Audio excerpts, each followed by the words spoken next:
Les 10 bienfaits des arbres et des plantes. Ils fabriquent l'oxygène. Par la photosynthèse, un grand chêne adulte peut produire assez d'oxygène pour 2 personnes pendant un an. Sans eux, l'air serait irrespirable. Ils filtrent l'air pollué.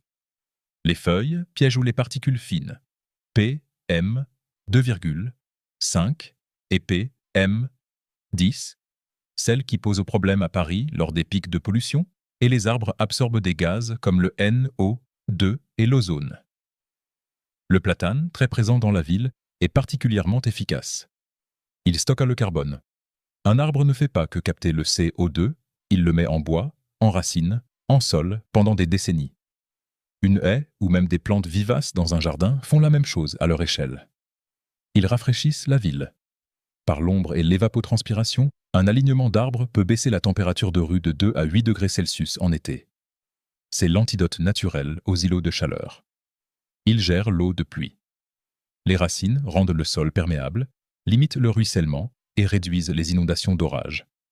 Une fosse d'arbres absorbe jusqu'à plusieurs centaines de litres lors d'une averse. Ils protègent les sols. Le réseau racinaire tient la terre, empêche l'érosion, et les feuilles mortes nourrissent les micro-organismes qui recréent un sol vivant. Ils abritent la biodiversité. Un seul tilleul peut nourrir des centaines d'espèces d'insectes pollinisateurs, et les oiseaux nichent dans ses branches.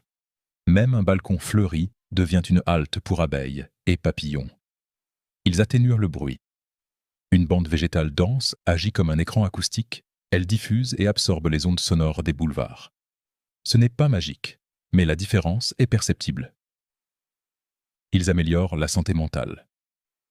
Regarder du vert 21 minutes baisse le cortisol, améliore l'attention et réduit la fatigue mentale. Les études sur les bains de forêt au Japon et sur les parcs urbains montrent le même effet avec une plante d'intérieur. Il crée du lien et de la valeur. Un square planté augmente la fréquentation, encourage la marche, fait baisser la tension artérielle et même la valeur immobilière d'une rue. Les jardins partagés à Paris sont devenus des lieux de voisinage autant que de culture. Arbres et plantes ne sont pas décoratifs. Ce sont des infrastructures vivantes qui nettoient, refroidissent, nourrissent et apaisent